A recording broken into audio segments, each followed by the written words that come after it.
평안하셨습니까? 우리 같이 기도드리겠습니다. 하나님 아버지, 어려운 상황이 계속되고 있지만 주의 은혜를 헤아리고 다시 한번 주님께 감사와 찬양을 올려드립니다. 우리가 흑암 가운데 있을 때 주께서 우리를 긍휼히 여겨주시고 우리를 어두운 가운데서 불러내어 하나님의 아들의 빛의 나라로 들어가게 하신 은혜에 정말로 감사를 드립니다. 또한 이 땅에 사는 동안 늘 우리와 함께 하시고 우리의 필요를 공급하시며 우리에게 새로운 힘을 주셔서 감사를 드립니다. 우리가 어떻게 할 바를 모를 때 성령님을 통해서 우리에게 하나님의 말씀을 들려주시고 또 우리 앞길을 인도해 주시니 정말로 감사를 드립니다. 우리가 아무리 어려운 상황 가운데 있다 할지라도 하나님께서 늘 우리와 함께 하심을 믿게 도와주시고 이러한 믿음 때문에 낙심하지 아니하고 오히려 더욱더 믿음으로 주님을 의지하며 나갈 수 있도록 도와주시기를 간절히 바라고 소원합니다. 오늘도 이러한 믿음으로 주님 앞에 나오사오니 정말 하나님께서 기뻐하시는 예배를 드릴 수 있도록 도와주시고 또 하나님의 말씀을 사모하는 마음으로 이 시간 말씀을 들을 수 있도록 인도하여 주시옵소서. 또 선포되는 말씀을 통해서 우리가 하나님의 음성을 듣게 도와주시고 우리의 심령이 새롭게 됨을 받아서 주의 뜻 가운데 행할 수 있도록 인도하여 주시옵소서. 예수님의 이름으로 기도하옵나이다. 아멘.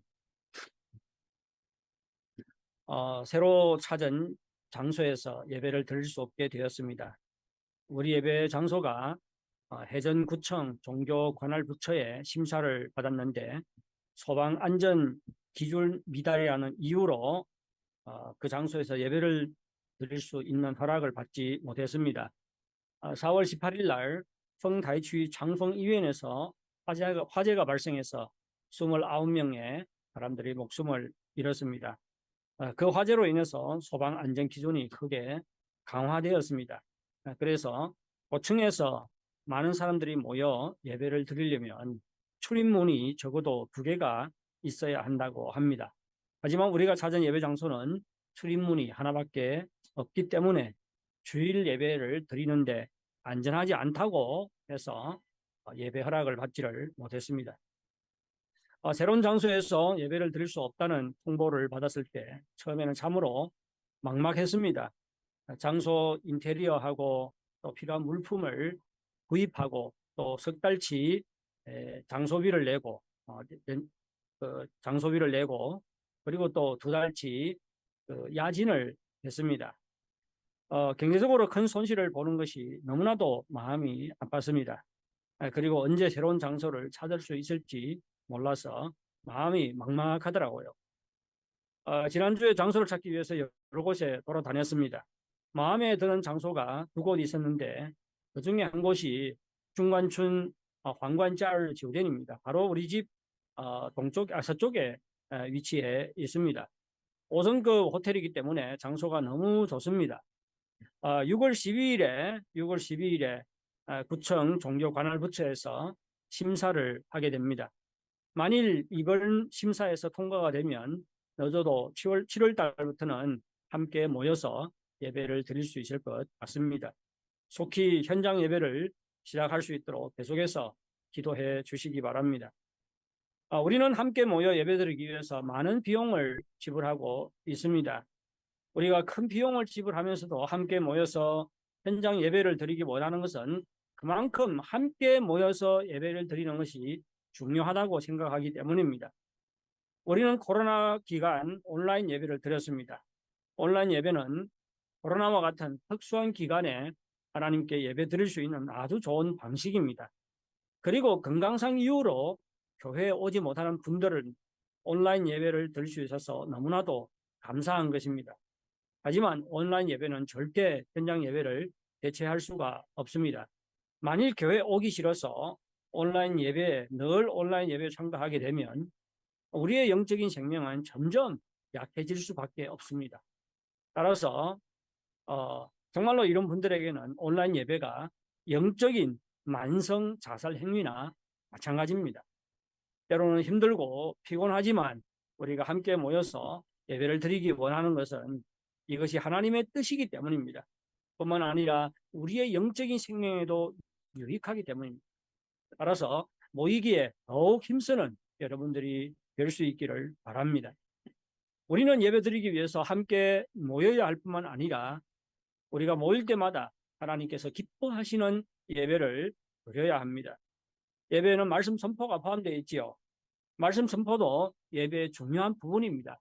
하지만 우리는 설교를 듣기 위해서 교회 오는 것이 아니라 예배를 하나님께 올려드리기 위해서 교회에 옵니다. 단지 말씀을 듣기 위해서라면 모일 필요가 없지요. 인터넷을 접속하면 전 세계 유명한 목사님들의 설교를 다 들을 수가 있습니다. 우리는 말씀을 들어야 하지만 말씀을 듣기 위해서 모이는 것이 아니라 하나님을 예배하기 위해서 모입니다. 그러면 어떻게 하면 하나님께서 기뻐하시는 예배를 드릴 수 있을까요? 우선 예배의 중요성을 깨달아야 합니다. 예배가 얼마나 중요한지 이 예배의 중요성을 깨달을 때 우리는 하나님께서 기뻐하시는 예배를 드릴 수가 있습니다. 과거에 영국에 유명한 달리기 선수가 있었는데 100m 달리기 선수입니다. 그 이름이 에릭 리들입니다. 그는 1924년 파리에서 열린 올림픽 대회 100m 경기 출전을 포기를 했습니다. 그 이유는 100m 경기가 주일에 잡혀 있었기 때문입니다. 에릭 리들은 주일에는 교회에 가서 예배를 드려야 한다는 이유로 100m 경기 출전을 포기를 했습니다. 에릭 리들은 100m 경기에 가장 유력한 금메달 유망주였기 때문에 그의 출전 포기는 영국으로서는 금메달 하나를 잃은 것이나 마찬가지였습니다. 이 때문에 그는 영국 국민들로부터 수없이 많은 비난을 받았습니다. 하지만 에릭 리들은 소신을 굽히지 않고 100m 대신에 200m와 400m 경기 준비에 최선을 다했습니다.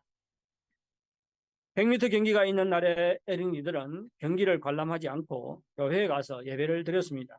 그리고 며칠 후에 진행된 200m 경기와 400m 경기에 참가를 했습니다.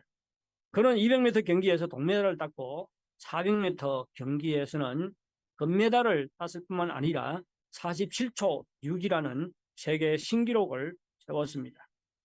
제가 에릭 리들의 이야기를 하는 것은 주일에 모든 일을 포기하고 예배만 드리라고 요구하기 위해서가 아닙니다.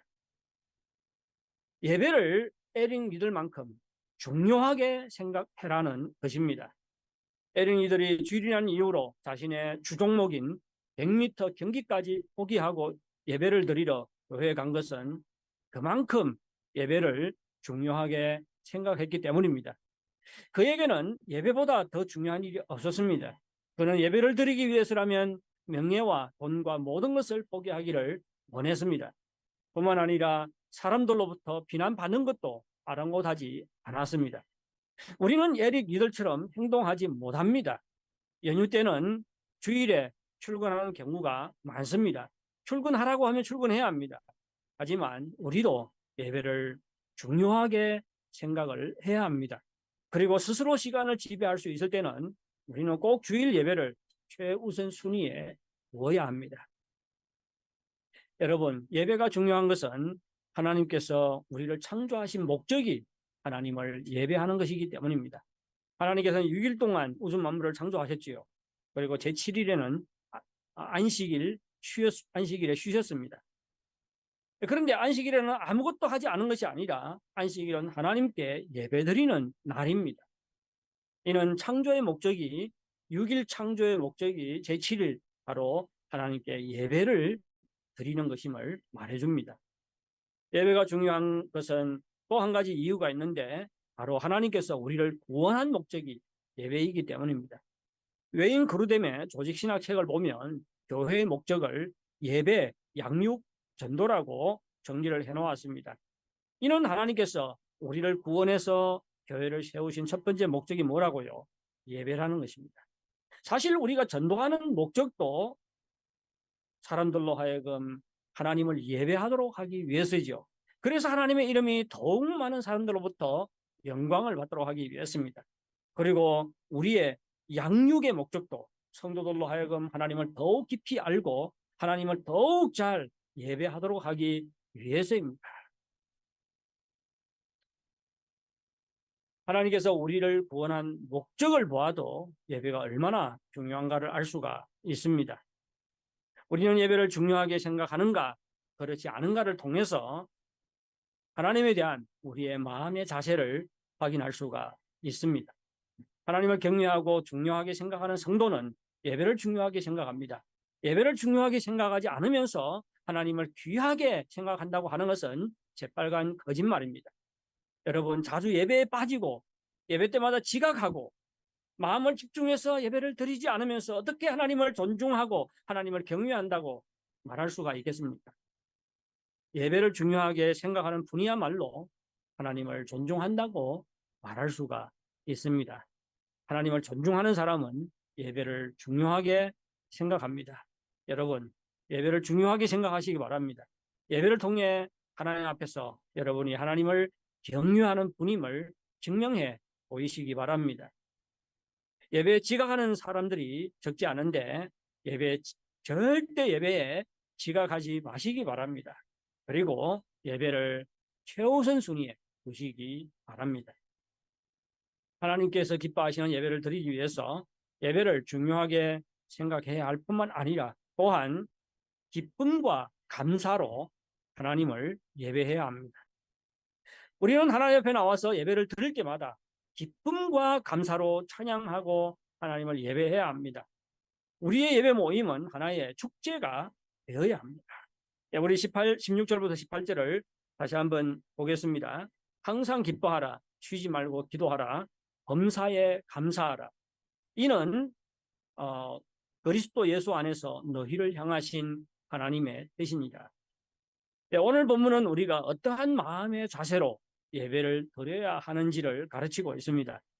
우리는 개인적인 신앙생활에서 항상 기뻐하고 끊임없이 기도하고 또 범사에 감사를 해야 합니다. 하지만 오늘 본문은 단순히 개인적인 신앙생활에 대한 가르침이 아니라 예배에 대한 가르침입니다. 우리는 함께 모여서 예배를 드릴 때 기뻐해야 하고 기도해야 하고 찬양해야 하고 하나님께 감사를 드려야 합니다.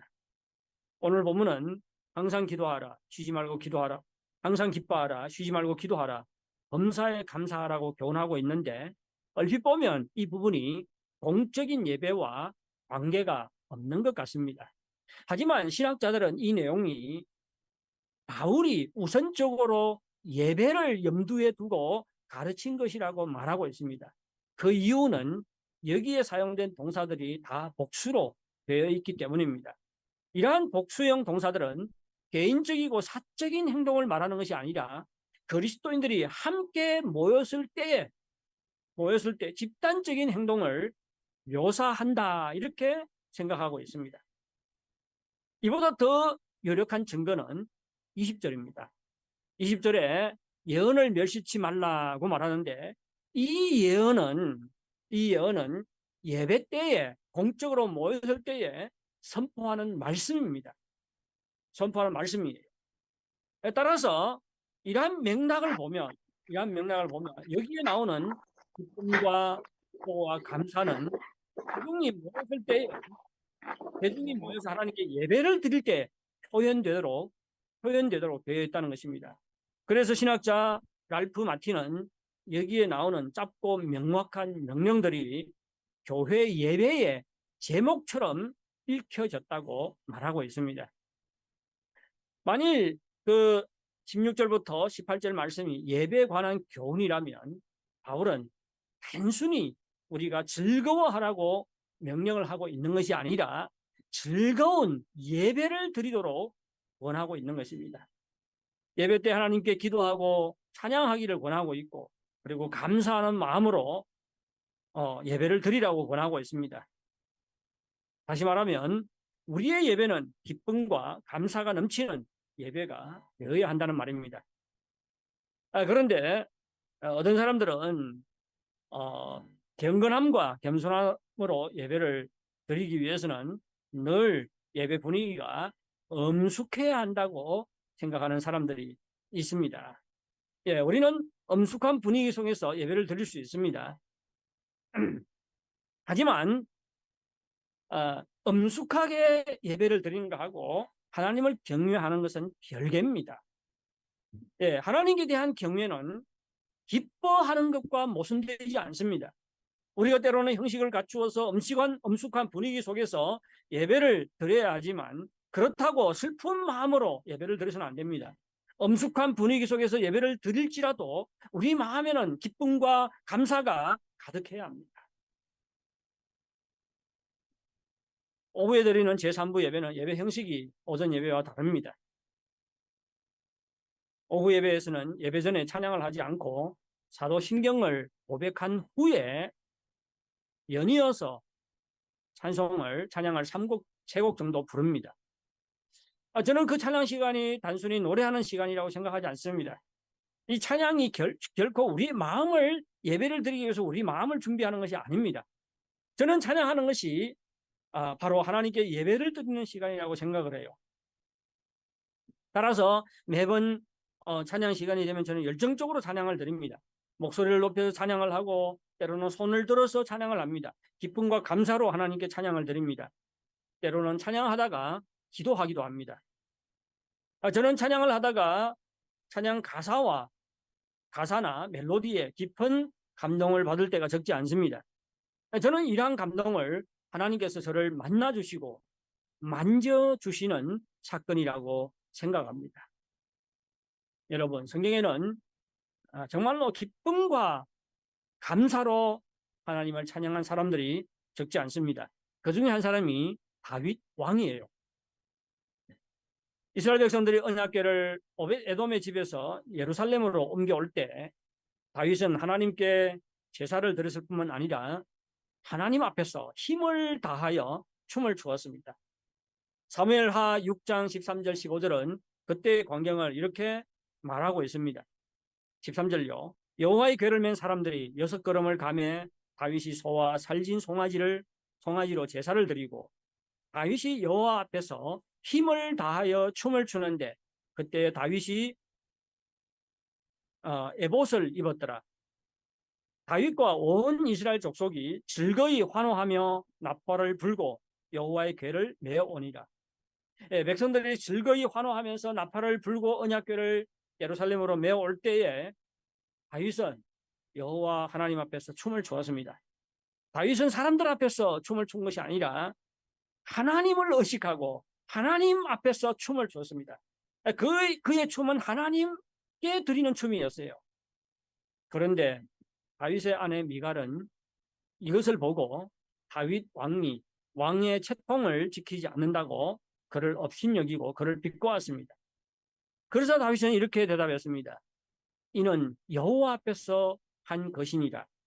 그가 내 아버지와 그의 온 집을 버리고 나를 택하사 나를 여호와의 백성 이스라엘의 주권자로 삼았으니 내가 여호와 앞에서 뛰놀리라. 여러분, 다윗은 살이 드러나도록 큰 동작으로 하나님 앞에 춤을 추었지요. 뭐 때문에요?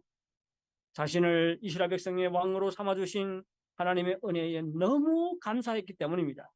그래서 그는 다른 사람들이 자신을 어떻게 보는가 상관하지 않았습니다. 왕의 채통에 어울리는가 어울리지 않는가 개의치 않았습니다. 그는 어린아이와 같이 하나님 앞에서 힘을 다하여 춤을 추었던 것입니다. 그는 하나님의 은혜에 너무 감사해서 기쁨으로 춤추고 하나님께 찬양을 드린 것입니다. 우리 교회에 한 형제가 있는데 노래만 부르면 엄치예요. 한 번은 예배를 드리는데 그 형제가 제 뒤에서 예배를 드렸습니다. 그런데 얼마나 열정적으로 찬양을 하는지 제가 엄치인 그 형제에게 끌려가겠더라고요. 예배를 드리는데 찬양을 드리는데 분명히 한 찬양의 가사는 같은데 곡은 전혀 달랐습니다. 예, 똑같이 같은 찬양을 하고 있는 것 같지가 않았어요. 그래도 그는 다른 사람을 의식하지 않았습니다. 열정적으로 하나님을 찬양했어요. 저는 그 모습이 참 감동이 되더라고요. 여러분, 우리의 찬양은 하나님께 드리는 것입니다. 따라서 노래를 잘 못해도 괜찮습니다. 박자를 맞추지 못해도 괜찮습니다. 음치어도 괜찮아요. 우리가 노래를 잘하든 못하든 하나님께 기쁨과 감사로 열정적인 찬양을 드릴 수 있기를 바랍니다. 우리가 예배 장소에 모일 때 우리는 하나님 앞에 나온 것이지요. 우리의 찬양과 예배 다 하나님께 드리는 것입니다. 따라서 우리는 기쁨으로 또 감사로 열정적으로 예배를 드려야 합니다. 우리는 때로는 찬양하고 기도하고 또 하나님께 감사하고 싶지 않은 마음이 감사하고 싶은 마음이 없을 때도 있습니다. 뿐만 아니라 우리가 처한 상황이 어려울 때 우리는 이런 일을 하지 못할 이렇게 할 수 있는 힘과 능력이 없을 수도 있어요. 그럼에도 불구하고 우리가 기쁨과 감사로 하나님을 찬양하고 예배 드려야 하는 것은 이것이 그리스도 예수 안에서 우리를 향하신 하나님의 뜻이기 때문입니다. 하나님께서는 이미 그리스도 안에서 우리에게 풍성한 은혜를 주셨습니다. 뿐만 아니라 하나님께서는 계속해서 예수 그리스도 안에서 우리에게 은혜를 베푸시고 우리를 긍휼히 여기시고 우리에게 다함없는 은혜를 베풀어 주실 것입니다. 따라서 우리는 하나님의 뜻에 따라서 기쁨과 감사로 하나님을 찬양하고 예배드려야 합니다. 하나님의 백성인 우리가 예배를 위해서 모일 때 우리는 언제나 그리고 우리의 감정과 상황이 어떻든 간에 하나님 안에서 기뻐하고 하나님께 기도하고 하나님의 자비와 은혜에 대해서 하나님께 감사해야 합니다. 이렇게 하는 것이 하나님의 뜻입니다. 하물며 하나님의 모든 뜻은 우리에게 유익합니다. 우리가 기쁨과 감사 가운데 열정적인 예배를 드릴 때 주님께서 우리 가운데 임재하십니다. 우리의 마음을 어루만져 주세요. 우리를 만져주시고 우리를 만나주시고 우리를 위로하시고 우리에게 새로운 힘을 주십니다. 따라서 마음이 따라가지 않을지라도 기쁨과 감사로 열정적으로 하나님께 예배 드리시기 바랍니다. 우리가 전심으로 하나님을 예배할 때 하나님께서 그 예배를 기뻐 받으시고 우리에게 위로와 은혜와 새 힘을 내려주십니다. 하나님께서 기뻐하시는 예배를 드리기 위해서 우리는 또한 하나님의 말씀을 듣고 분별하고 말씀을 조차 행해야 합니다. 하나님의 말씀 선포는 예배에 없어서는 안 될 중요한 내용이지요. 우리는 하나님의 말씀을 귀담아 들어야 할 뿐만 아니라 그 말씀이 성경적인지를 분별해야 하고 또 그 말씀을 쫓아서 행해야 합니다. 20절부터 22절을 보겠습니다. 20절요. 예언을 멸시하지 말고, 예언을 멸시하지 말라는 것은 하나님의 말씀을 귀담아 잘 들으라는 명령입니다. 21절. 범사에 헤아려 좋은 것을 취하고, 범사면 우리가 당하는 일을 말하는 것이 아니고 예언을 멸시하지 말고 선포된 하나님의 말씀이 성경적인지 아닌지를 분별하여 성경적이라면 좋은 것이라면 성경적이라면 받아들이라는 뜻입니다. 22절요. 악은 그 모양이라도 버리라.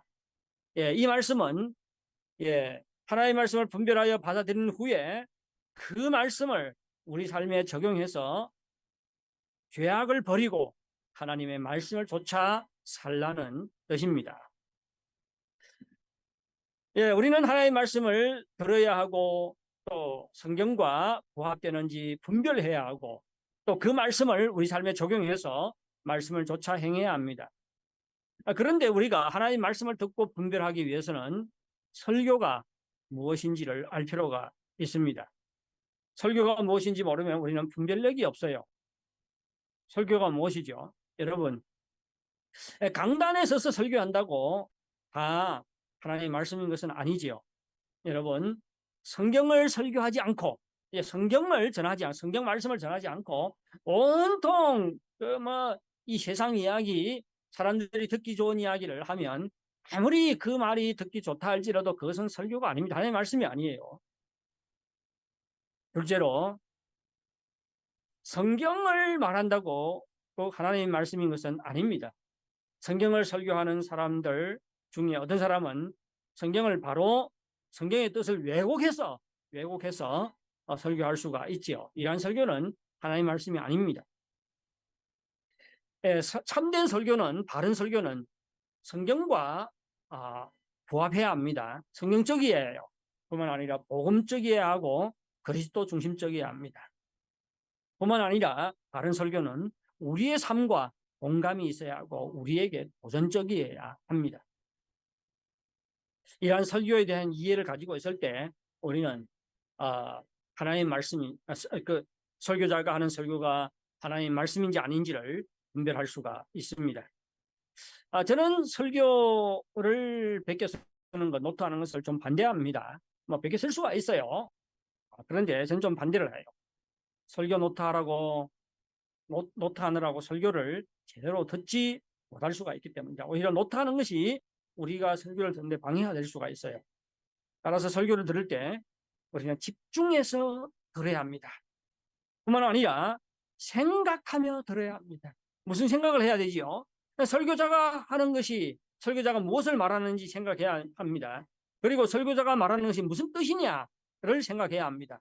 그리고 설교자가 하는 것이 옳은지, 즉 다시 말해서 성경과 맞는 것인지를, 성경에 부합하는 것인지를 생각해야 합니다. 그리고 설교자가 전하는 말씀이 나와 무슨 상관이 있는지를 생각해야 합니다. 이때 우리는 그 하나님의 말씀이 설교가 하나의 성경적인지를 분별할 수 있고 그 말씀을 우리 삶에 적용할 수가 있습니다. 저는 늘 저에게 설교의 은사가 없다고 생각을 합니다.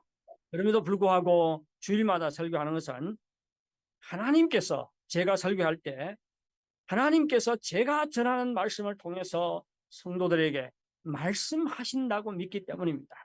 그렇습니다. 하나님은 부족한 설교자의 말씀 선포를 통해서도 우리에게 말씀하실 수가 있습니다. 우리는 설교자의 설교를 귀담아 들어야 합니다.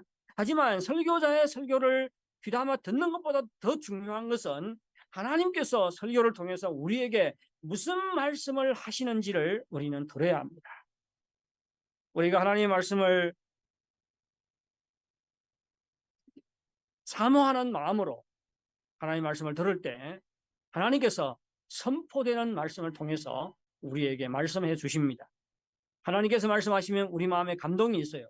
우리 마음에 변화가 일어납니다. 또 말씀대로 살려고 하는 그런 욕구가 생기고 또 힘이 주어집니다. 설교 노트를 하는 그 대신에 주님의 말씀을 귀담아 듣고 또 주께서 우리에게 말씀하실 때 그 말씀을 우리의 마음판에 새기시기 바랍니다. 그리고 그 말씀을 묵상하시고 그 말씀을 조차 살아가시기 바랍니다. 이때 우리의 예배는 하나님께서 기뻐 받으십니다.